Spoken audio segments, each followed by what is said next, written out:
Guys एक और नई वीडियो के साथ पीछे आ जा रहा हूँ। उम्मीद करते हैं आपको ये वीडियो काफी अच्छी लगी। आज की वीडियो भाई काफी रिकमेंडेड है।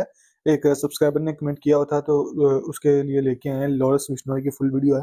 मतलब फुल उसकी स्टोरी है जिसमें ध्रुव राठी की ये वीडियो है। इसमें देखेंगे सारी इनकी स्टोरी शुरू से, क्योंकि मुझे तो पता नहीं था ये, क्योंकि एक सब्सक्राइबर ने मुझे रिकमेंड की थी कि ये वीडियो देखें। तो वीडियो देखी तो मैं यार खुद हैरान देखें कि क्या बंदा है यार इसने। हाँ। ये नहीं था मुझे पता कि सिद्धू मूसेवाले उसने ही कत्ल किया है, करवाया करवाया है, केसेस अभी वो सलमान खान के पीछे पड़ा हुआ है। अगर वो आपने वीडियो देखनी है तो वो हमारे चैनल पर मिल जाएगी, लिंक आपको डिस्क्रिप्शन में मिलेगा। तो वीडियो करते हैं स्टार्ट।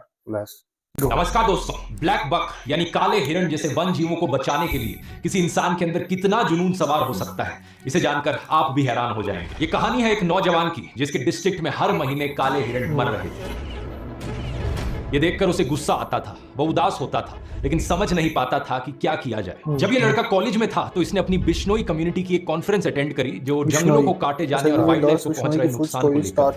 यही वो समय था जब इस युवक के मन में जिंदगी के मायने बदल गए। अपनी पढ़ाई पूरी करके ये गांव वापस आया और संकल्प लिया हिरणों को बचाने का। लेकिन सवाल ये था कि 20 साल का लड़का आखिर शिकारियों का मुकाबला कैसे करेगा। उसने सभी गांव वालों को कहा कि जब भी शिकार की कोई संभावना हो तो मुझे अलर्ट कर देना। एक बार गांव के एक इन्फॉर्मर ने उसे ऐसी ही जानकारी दी कि कहीं पर शिकार होने वाला है। सर्दियों की रात थी, तापमान करीब 14 डिग्री था, लेकिन फिर भी इस नौजवान ने अपनी मोटरसाइकिल उठाई और 30 किलोमीटर मोटरसाइकिल पर जब तक ये वहां पर पहुंचा, अफसोस हिरन ऑलरेडी मारा जा चुका था। उसका मांस वहां पकाया जा रहा था, लेकिन फिर भी इसने पुलिस को बुलाया और शिकारी को गिरफ्तार करवाया। वाइल्ड लाइफ एक्ट 1972 के शेड्यूल 1 के तहत उसके खिलाफ केस दर्ज होता है। ये वहां के लोकल शिकारियों के लिए एक वार्निंग के जैसा था। कुछ समय बाद एक और ऐसा ही केस सामने आया। फिर से इंफॉर्मेशन मिली कि यहाँ पर एक हिरन मारा जाएगा, और एक बार फिर से वहां पहुंचने तक हिरन का शिकार किया जा चुका था। इसे एक युवक ने अकेले शिकारियों को किसी तरीके से रोकने की कोशिश करी तो एक शिकारी ने उसके सिर पर बंदूक लगा दी।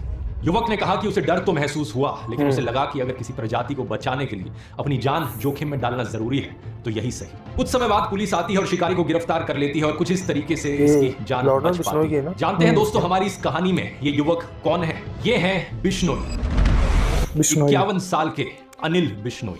अच्छा, अनिल। इनकी कहानी पब्लिश हुई थी द बेटर इंडिया में, एक बेहतरीन मीडिया पोर्टल जो रेगुलरली ऐसे बहुत से रियल लाइफ हीरोज पर स्पॉटलाइट डालते हैं। अनिल बिश्नोई राजस्थान के लक्सार गांव में रहने वाले एक किसान हैं। आज तक 300 से ज्यादा शिकारियों को रंगे हाथ पकड़ चुके हैं। ये केस दर्ज करवाते हैं, गवाही देते हैं, और जब तक केस चलता है फॉलो अप भी करते हैं और मुजरिमों को जेल तक पहुंचाने का काम करते हैं। ब्लैक बक्स की मौत के पीछे शिकार के अलावा कुछ और भी कारण हैं, जैसे कि रोड एक्सीडेंट्स, एक्सट्रीम क्लाइमेट्स, कुत्तों द्वारा काट लिया जाना। इसलिए अनिल बिश्नोई ने गांव से 2 लाख रुपए का चंदा इकट्ठा किया और 66 पोखर तैयार करवाए जहां गर्मी में जानवर पानी पी सके। किसी जानवर को चोट लगती है तो ये उसे अपने घर पर या फॉरेस्ट डिपार्टमेंट के मेडिकल सेंटर पर फर्स्ट एड देते हैं। अगर हिरण के बच्चे की मां मर जाती है तो हिरण के बच्चे को तब तक पाल लिया जाता है जब तक वो जंगल में छोड़ने लायक ना हो जाए। आज राजस्थान के 12 डिस्ट्रिक्ट्स में 3000 लोग उनकी टीम में जुड़े हुए हैं और इतने सालों में उन्होंने मिलकर करीबन 10,000 काले हिरण और चिंकारा हिरण को मारे जाने से बचाया है। यही कारण है कि राजस्थान की सरकार ने अनिल बिश्नोई को Amrita Devi environmental protection award से भी सम्मानित किया था। अब कमाल की बात देखिए दोस्तों, सोशल मीडिया पर कुछ लोग बिश्नोई की जबरदस्त तारीफ में लगे हुए हैं। हमारे न्यूज मीडिया पर इनके चर्चे हर हफ्ते देखने को मिलते हैं, और एक ट्विटर यूजर ने तो यह तक कह दिया कि बिश्नोई भारत का नया भगत सिंह। अरे वाह, लेकिन प्रॉब्लम बस इतनी है कि ये लोग अनिल बिश्नोई की बात नहीं कर रहे। अनिल बिश्नोई को तो ये लोग जानते तक नहीं है, ये बात कर रहे हैं लॉरेंस बिश्नोई की। कौन है ये लॉरेंस बिश्नोई? इसने आज तक कितने काले हिरणों को बचाया है? ढूंढने पर ऐसा कुछ नहीं मिलता कि इसने वाइल्ड लाइफ प्रोटेक्शन में कभी काम किया हो, बल्कि पता चलता है कि इस पर 84 मुकदमे दर्ज हो चुके हैं। पता चलता है कि लॉरेंस तो एक गैंगस्टर है। गैंगस्टर नहीं भाई, मॉन्स्टर है। वीडियो शुरू करने से पहले एक छोटा सा अपडेट, आप में से बहुत से लोगों ने डिमांड करी थी पिछले Q&A वीडियो में, तो अब इस वीडियो का जो रिसोर्सेज डॉक्यूमेंट है वो पब्लिकली अवेलेबल है। नीचे डिस्क्रिप्शन में लिंक पर क्लिक करोगे तो आपको मिल जाएगा, जहां इस वीडियो के सारे सोर्सेज लाइन बाय लाइन आपको मिल जाएंगे। दूसरा, आप में से कुछ लोग दिवाली की सेल मिस आउट कर गए और रिक्वेस्ट कर रहे थे, इसलिए जो दिवाली सेल है ध्रुव राठी एकेडमी पर, उसे कुछ दिन और बढ़ाया जा रहा है आगे। आपको फ्लैट 56% ऑफ मिलेगा सभी कोर्सेज पर, time management course, chat GPT course और यूट्यूबर कोर्स। कूपन कोड इस्तेमाल कीजिए दिवाली 56। अब मिस आउट मत करना, यही मौका है अगर आप किसी भी कोर्स में इंटरेस्टेड हो। और ये कूपन कोड सिर्फ कुछ ही और दिन के लिए वैलिड है। लिंक नीचे डिस्क्रिप्शन में मिल जाएगा सभी कोर्सेज का, या फिर आप इस QR कोड को भी स्कैन कर सकते हो। चलिए अब अपनी कहानी पर वापस आते हैं। अनिल बिश्नोई ने एक तरफ अपनी पढ़ाई करी सूरतगढ़ कॉलेज से और एनवायरमेंट और वाइल्ड लाइफ प्रोटेक्शन को अपना मिशन बना लिया।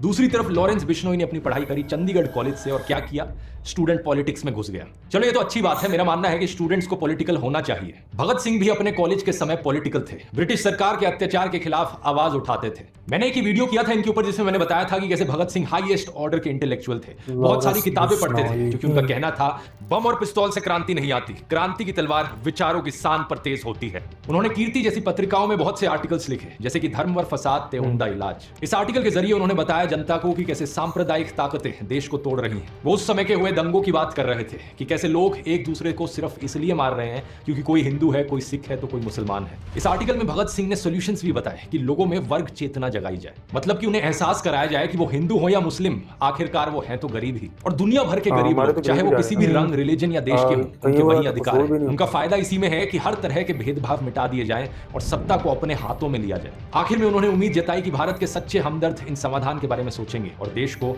आत्म विनाश से बचाएंगे। इन आर्टिकल्स की बात मैंने डिटेल में इस वाले वीडियो में करी है, नहीं देखा है तो लिंक डिस्क्रिप्शन में है। लेकिन सवाल यहां पर यह है कि क्या लॉरेंस ने इन समाधान के बारे में सोचा? क्या उसने देश की एकता को बढ़ाने के लिए कुछ किया? पूछो अपने आप से।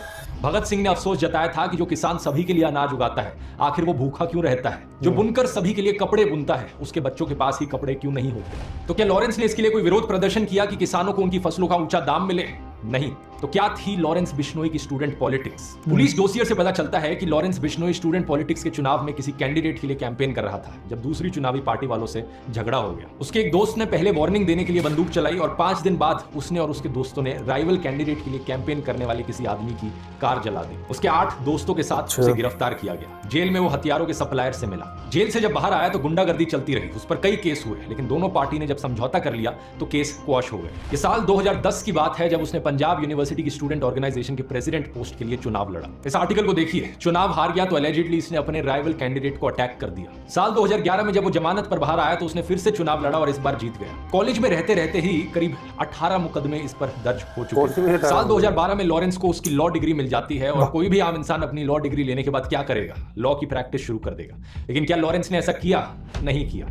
वो कोर्ट तो गया, लेकिन मासूम लोगों को न्याय दिलवाने के लिए नहीं, वकील की तरह नहीं, बल्कि एक अक्यूज्ड की तरह कोर्ट गया। 2013 में उसने अपनी तरफ से प्रेसिडेंट पोस्ट के लिए किसी को नॉमिनेट किया और इस आर्टिकल को देखिए। कैंपेन के दौरान एलिजिडली उसने और उसके एसोसिएट्स ने राइवल नॉमिनी को जान से मार दिया और ये लोग फरार हो गए। 2014 में लॉरेंस एक पुलिस पिकेट पर पकड़ा गया। 2015 में एक कोर्ट में पेशी के दौरान वो पुलिस कस्टडी से भाग गया, लेकिन उसे फिर से गिरफ्तार किया गया। इस पॉइंट ऑफ टाइम तक वो गैंग के मुखिया के रूप में अपनी पोजीशन जमा चुका था। अब लॉरेंस के दोस्त गोल्डी बराड ने गैंग को चलाना शुरू किया। साथ ही इस नए भारत में ईज ऑफ डूइंग बिजनेस भी है, इसलिए जेल में रहकर भी क्रिमिनल अपना धंधा चला पाता है। तो अब लॉरेंस ने हाथ मिलाया एक और गैंगस्टर संदीप उर्फ काला जठेड़ी से। बाद में इनका झगड़ा हो गया, लेकिन पुलिस का कहना है कि जब ये साथ थे तब लॉरेंस काला जठेड़ी गैंग ने मिलकर दिल्ली, पंजाब, हरियाणा, राजस्थान में 30 मर्डर किए। मर्डर का मतलब समझते हैं आप? फिल्मों में एंटरटेनमेंट के नाम पर मर्डर इतना ज्यादा नॉर्मलाइज्ड है, स्टाइलाइज्ड है, जैसे कि पबजी जैसा कोई वीडियो गेम हो। मानो गेम ओवर हुआ तो फिर से रीसेट हो जाएगा, लेकिन असल जिंदगी में जब लोग मारे जाते हैं तो वो लौट कर नहीं आते। हमेशा के लिए उनके परिवार उजड़ जाते हैं, ना केवल फाइनेंशियली बल्कि इमोशनली भी। 30 से ज्यादा परिवार उजड़ गए यहाँ पर। लॉरेंस के सबसे बड़े दुश्मनों में से एक था दविंदर बम्बीहा। किस बात पर दुश्मनी थी इन लोगों की? क्या ऐसा था कि दविंदर बम्बीहा एक इंटरनेशनल नेटवर्क की मदद से देश में धार्मिक दंगे भड़काने का काम कर रहा हो, या फिर युवाओं को ड्रग्स सप्लाई कर रहा हो और लॉरेंस यहाँ इन सबको रोकना चाह रहा हो? नहीं, ऐसा कुछ भी नहीं था। वैसे कल को अगर कोई लॉरेंस पर बॉलीवुड फिल्म बनेगी तो जरूर ऐसा कुछ ग्लोरिफिकेशन, जस्टिफिकेशन कर देंगे लोग। लेकिन सच्चाई यह है कि लॉरेंस और दविंदर की दुश्मनी थी एक्सटॉर्शन मनी, यानी हफ्ता वसूली को लेकर। इसका मतलब है कि खून पसीने की, मेहनत की कमाई करना जिसके बस की बात नहीं है, वो लोग दूसरों को धमकाकर उनका पैसा लूटते हैं। धमकी देते हैं कि अगर पैसा नहीं दिया तो जान से मार देंगे, और अगर पैसा दोगे तो कुछ नहीं कहेंगे और दूसरे गैंग से भी तुम्हें बचाएंगे। दविंदर बम्बीहा का एक्सटॉर्शन रैकेट चंडीगढ़, मोहाली और पंचकुला में चलता था। लॉरेंस को भी यही पाप की कमाई चाहिए थी, तो इनकी इंटर गैंग राइवलरी की वजह से पंजाब, दिल्ली, चंडीगढ़ में शूटआउट्स हुए। हफ्ता वसूली के अलावा लड़ाई का एक और कारण था पंजाब म्यूजिक इंडस्ट्री और कबड्डी के खिलाड़ियों पर अपना शिकंजा कसना। लेकिन सितंबर 2016 में दविंदर बम्बीहा एक पुलिस इनकाउंटर में मारा जाता है। बड़ी खबर बठिंडा तो है, जिथे gangster Davinder Bambiha police encounter दे विच मारा गया। जो आजकल का यूथ बड़ा आकर्षित होता है इन गैंगस्टर्स को देखकर, वो ये बात अच्छे से समझ ले, जब भी कोई गैंगस्टर जिंदा होता है उसे छुप छुप कर रहना पड़ता है, या तो जेल में, और अगर जेल में नहीं है तब भी उसकी जिंदगी एक लग्जरी जेल की जैसी ही होती है। भले ही उसके पास पैसा है, लग्जरी है, लेकिन उसे रहना पड़ता है छुप छुप कर। अब चाहे ये लॉरेंस बिश्नोई हो या फिर दाऊद इब्राहिम, जिस तरह आपके और मेरे जैसे लोग कभी इंडिया गेट पर मजे से कुल्फी खाते हैं, कभी ऋषिकेश में दोस्तों के साथ राफ्टिंग करते हैं, अपने परिवार वालों के साथ खुशी खुशी फेस्टिवल्स मनाते हैं, ये सब आजादी इन गैंगस्टर्स को नसीब नहीं होती। इन्हें हर समय डर लगा रहता है कि कोई इन्हें मार देगा, या तो कोई दूसरा गैंगस्टर इन्हें मार देगा, या फिर पुलिस इनकाउंटर में मारे जाएंगे, या फिर जेल में बंद रहेंगे। ये भी हो सकता है कि जेल के अंदर अंदर ही इन्हें मार दिया जाए। दविंदर बम्बिहा के अलावा कितने सारे एग्जांपल्स हैं इसके, जैसे कि लॉरेंस गैंग का एक और मशहूर गैंगस्टर था अंकित बहादुर। जब लॉरेंस को जेल हुई तो पंजाब और राजस्थान में अंकित ने ही गैंग को संभाला। इस पर 4 मर्डर और 15 एक्सटॉर्शन केसेस चल रहे थे और फरवरी 2019 में जीर कपूर में पुलिस इसका एनकाउंटर कर देती है और ये मारा जाता है। लेकिन इतना ही नहीं, जनसत्ता की एक रिपोर्ट में बताया कि इसकी मौत के बाद इसके पिता ने अस्पताल में इसका शव ले जाने से मना कर दिया। उन्होंने कहा कि मेरे बेटे ने जो किया है उसका अंजाम यही होना था और मैं देश के यूथ से अपील करता हूं कि कोई भी मेरे बेटे जैसा ना बने, अगर कोई बनेगा तो उसके साथ भी यही होगा। ऐसे ही एक कहानी है ड्रेडेड क्रिमिनल जितेंद्र गोगी की। ये भी लॉरेंस बिश्नोई काला जठेड़ी गैंग से जुड़ गया था। 4 साल तक पुलिस से आंख में चोली चलती रही और आखिरकार मार्च 2020 में पुलिस ने इसे घर दबोचा। रोहिणी कोर्ट में इसे हियरिंग के लिए लाया जा रहा था कि तभी 2 लोग वकील के कपड़ों में आए और कोर्ट प्रेमिसेस में ही इसे गोली मार दी।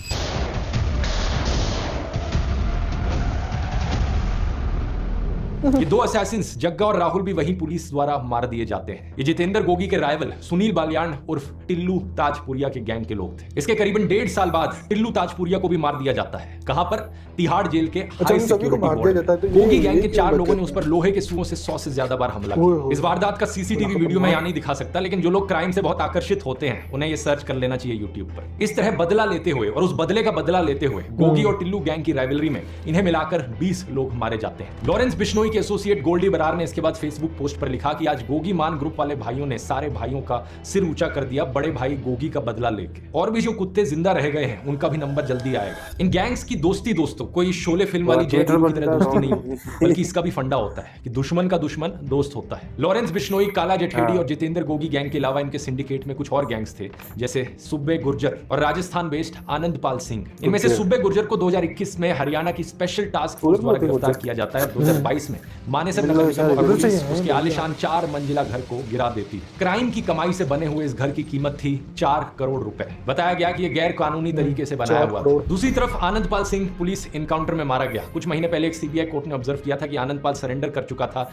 लेकिन फिर भी उसे मार दिया गया। आनंदपाल की एसोसिएट अनुराधा चौधरी उर्फ मैडम मिन्स ने काला जठेड़ी से शादी कर ली थी। तो एक तरफ है ये लॉरेंस, काला जठेड़ी, गोगी, सुब्बे गुर्जर और आनंदपाल सिंह का क्राइम सिंडिकेट, और इनके खिलाफ एक दूसरा क्राइम सिंडिकेट जिसमें शामिल थे दविंदर बम्बिहा गैंग, नीरज बवाना, टिल्लू ताजपुरिया, संदीप ढिल्लू और कौशल चौधरी। इनमें से बम्बिहा और टिल्लू मारे जा चुके हैं और बाकी तीनों जेल में बंद हैं। नीरज बवाना के ऊपर 40 से ज्यादा केस हैं, जिसमें murder, attempt to murder, extortion, land grabbing के केस शामिल हैं। अप्रैल 2015 की एक रात वो अपने परिवार से चोरी छुप के मिलने जा रहा था जब दिल्ली पुलिस के स्पेशल सेल ने उसे गिरफ्तार कर लिया। अक्टूबर 2017 में उसे सॉलिटरी कंफाइनमेंट में डाल दिया जाता है, यानी कि उसके आसपास कोई भी और कैदी नहीं होगा। उसका वकील कोर्ट में बाद में गुहार लगाता है कि अकेलेपन की वजह से वो डिप्रेशन जैसी मेंटल प्रॉब्लम्स का शिकार हो रहा है। अप्रैल 2018 में कोर्ट आदेश देता है कि उसे दूसरे सिक्योर वार्ड में शिफ्ट कर दिया जाए, जहां उसे दूसरे कैदियों से बात करने का मौका मिल सके। पुलिस ने उसके एक एसोसिएट सचिन उर्फ गोलू को भी गिरफ्तार किया। वो जिस घर में रह रहा था वो नीरज के पिता प्रेम सिंह के नाम पर रजिस्टर्ड था। उस घर में एक MG हेक्टर मिली, एक स्कॉर्पियो जिसे मॉडिफाई करवाकर बुलेट प्रूफ बनाया गया था। 4 देसी कट्टे, 79 कारतूस और 2 स्पेयर मैगजीन्स भी वहां बरामद हुई। इस वजह से नीरज के पिता प्रेम सिंह को भी अक्टूबर 2022 में गिरफ्तार कर लिया जाता है। दूसरा गैंगस्टर संदीप ढिल्लू 2018 में पुलिस कस्टडी से भाग गया था। 2020 में उसे सिलीगुड़ी में गिरफ्तार किया जाता है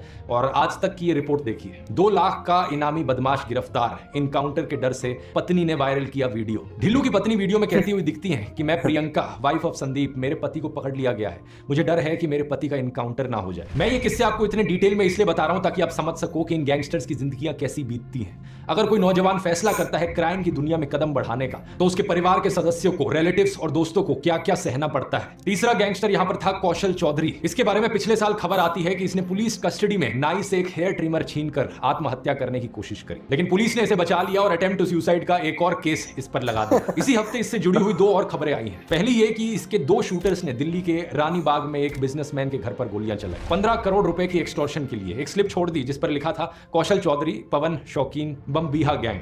दोनों शूटर्स को गिरफ्तार कर लिया गया। दूसरी खबर देखिए, कौशल चौधरी ने लॉरेंस को मरवाने के लिए प्लान बनाया। इसी से ही रिलेटेड कुछ दिन पहले की यह खबर भी देखिए। क्षत्रिय करनी सेना ने 1,11,11,111 रुपए का इनाम देने की घोषणा करी है उस पुलिस ऑफिसर को जो लॉरेंस बिश्नोई को मारेगा। ऐसा इसलिए क्योंकि करनी सेना के अध्यक्ष सुखदेव सिंह गोगामेडी की हत्या कर दी गई थी और इसकी जिम्मेवारी लॉरेंस गैंग ने ली थी। कुछ दिन बाद इस खबर में अपडेट आता है कि सिर्फ पुलिस ऑफिसर को ही नहीं, अगर साबरमती जेल में बंद कोई कैदी भी लॉरेंस को मारेगा तो भी उसे ये इनाम मिलेगा। जो पुलिसकर्मी लॉरेंस बिश्नोई का एनकाउंटर करेगा उस पुलिसकर्मी को 1,11,11,111 रुपए का पुरस्कार करणी सेना द्वारा प्रदान किया जाए। लेकिन दूसरी तरफ से कौशल चौधरी भी लॉरेंस की हिट लिस्ट पर है। ऐसा लॉरेंस ने एनआईए को पूछताछ में बताया। क्या कारण है इसके पीछे? कौशल चौधरी का रोल बताया जाता है विक्की मिद्धू खेड़ा के मर्डर में। विक्की लॉरेंस का करीबी था उसकी स्टूडेंट पॉलिटिक्स के टाइम से। अगस्त 2021 में उसका मर्डर किया जाता है। विक्की का नाम अक्टूबर 2020 की सिर्फ एक एफआईआर में था, जो लिखी गई थी चंडीगढ़ के सेक्टर 39 पुलिस स्टेशन में। इस एफआईआर में विक्की पर आरोप था कि वो लॉरेंस गैंग का मेंबर था और उस गैंग के सदस्यों को लॉजिस्टिकल सपोर्ट देता था। मर्डर के 1 साल बाद मोहाली के एसएसपी विवेकशील सोनी ने भी अपने बयान में यही कहा था कि लॉरेंस गैंग का करीबी होने के कारण विक्की राइवल बम्बिहा गैंग का टारगेट था। दविंदर बम्बिहा के मारे जाने के बाद इस गैंग को चला रहा था लक्की पड़ियाल। दिल्ली पुलिस की काउंटर इंटेलिजेंस यूनिट ने केस को क्रैक करते हुए बताया कि लक्की पड़ियाल के इंस्ट्रक्शंस पर कौशल चौधरी और अमित डागर ने इसकी साजिश रची थी। 4 शार्प शूटर्स को इसके लिए हायर किया गया था और बम्बिहा गैंग के 12 गैंगस्टर्स गिरफ्तार हुए थे, जिनमें 3 शूटर्स शामिल थे। उन्होंने भी इंटेरोगेशन में कौशल चौधरी और अमित डागर का नाम लिया। यहां हमारी कहानी में एक और किरदार की एंट्री होती है। अमित डागर को लेकर नव भारत टाइम्स की एक रिपोर्ट में बताया गया कि एक समय पर कौशल गिरोह के अमित डागर ने लॉरेंस को धमकी देकर फिरौती मांगी थी। लॉरेंस के फिरौती ना देने पर अमित डागर के गुंडों ने लॉरेंस से जुड़ी हुई एक कंस्ट्रक्शन कंपनी के अधिकारी की जयपुर में हत्या कर दी। बताया जाता है कि तब लॉरेंस बिश्नोई ने अमित डागर को 5 करोड़ रुपए की फिरौती दी थी। आज के दिन कौशल चौधरी और अमित डागर दोनों जेल में हैं, लॉरेंस बिश्नोई की तरह। अमित डागर ने लव मैरिज करी थी ट्विंकल से। पिछले साल उसकी गिरफ्तारी की खबर भी सामने आई। एसीपी वरुण धैया ने बताया कि वो अमित डागर के गैंग को ऑपरेट कर रही थी। उसके खिलाफ शिकायत थी कि वो गुड़गांव की खांडसा मंडी में सब्जी बेचने वालों से 3 से 4 हजार रुपए की उगाही करवाती थी। उसको पकड़ने में सफलता प्राप्त करी थी। ये उसके साथ मिलकर खांडसा मंडी के अंदर एक्सटॉर्शन उगाही वगैरह का काम कर रही थी। इसके ऊपर अवैध वसूली और एक्सटॉर्शन के संबंध में कुछ ऐसे संगीन आरोप हैं, जिसके तहत इसके खिलाफ जो कार्रवाई अमल में लाई। कौशल चौधरी और अमित डागर के अलावा लॉरेंस ने एक और टारगेट बताया था, मनदीप धारीवाल। लॉरेंस ने एलिज किया था कि मनदीप ने विक्की के हथियारों की मदद की थी। मनदीप भी लक्की पड़ियाल से जुड़ा हुआ था, उसके धंधे को मैनेज करता था। फिलीपींस में इसको मार दिया जाता है और लॉरेंस गोल्डी बरार गैंग इसकी जिम्मेवारी लेता है। एक और टारगेट शगनप्रीत सिंह, जो लेट पंजाबी सिंगर सिद्धू मूसेवाला के मैनेजर थे। पंजाब पुलिस ने कोर्ट में कहा कि इसके पर्याप्त सबूत हैं कि लक्की पड़ियाल के साथ शगनप्रीत भी विक्की मर्डर में मुख्य साजिश करता था। वो ऑस्ट्रेलिया भाग गया था। उसके खिलाफ गिरफ्तारी का ओपन वारंट जारी हो चुका है।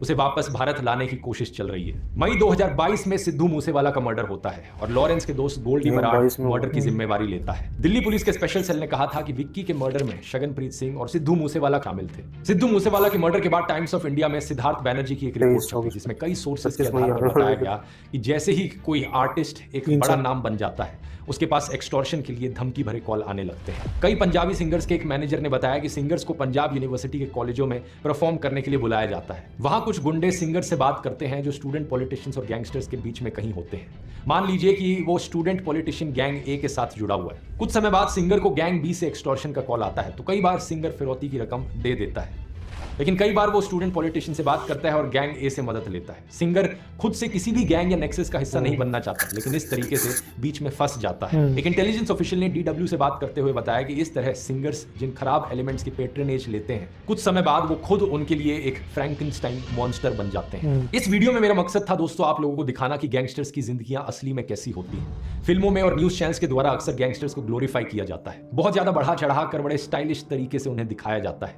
यही कारण है कि बहुत से लोग इन गैंगस्टर्स को वर्शिप करने लग जाते हैं, लेकिन यह है असलियत। कोई गैंगस्टर पुलिस इनकाउंटर में मारा जाता है, किसी को राइवल गैंग द्वारा मार दिया जाता है तो कोई जेल में है, किसी के पिता जेल में है, किसी की पत्नी जेल में है, किसी के कजन का मर्डर हो गया है तो किसी के दोस्त का। जो जिंदा है वो इसी डर में जीते हैं या डिप्रेशन का शिकार बन जाते हैं। तो जैसा फिल्मों और गानों में दिखाया जाता है, गैंगस्टर लाइफ वो जिंदगी असलियत में इतनी चिल नहीं है ब्रो। अपनी जिंदगी में कुछ मीनिंगफुल करने की सोचो। नौकरी नहीं लग रही तो कोई स्किल सोचो, वैसे किसी काम धंधे की सोचो। एलियनेटेड महसूस करते हो तो अपने परिवार के सदस्यों को रीच आउट करो, अपने दोस्तों से बात करो, फैमिली से बात करो। लेकिन कुछ भी हो जाए, किसी भी कारण से इस गलत रास्ते पर मत चलना। और किसी को अगर इंस्पिरेशन के तौर पर देखना है तो अनिल बिश्नोई जैसे लोगों के बारे में पढ़ो और उनसे सीखो। एक सलाम यहां पर सभी ईमानदार पुलिस ऑफिसर्स को, चाहे वो एनआईए के ऑफिसर्स हो या पंजाब पुलिस की इंटेलिजेंस यूनिट हो, उत्तर प्रदेश की एटीएस हो, हरियाणा की पुलिस हो या दिल्ली पुलिस के स्पेशल सेल के लोग हो। हर एक वो इंसान जो अपनी ईमानदारी पर टिका हुआ है और देश को क्राइम से बचा रहा है, इन सभी को दिल से सलाम। इस वीडियो में मेरा फोकस दोस्तों गैंगस्टर्स की खुद की जिंदगियों पर था, लेकिन अगर आप चाहते हो तो इसका एक पार्ट 2 भी बन सकता है इस वीडियो का, जिसमें मैं बात करूं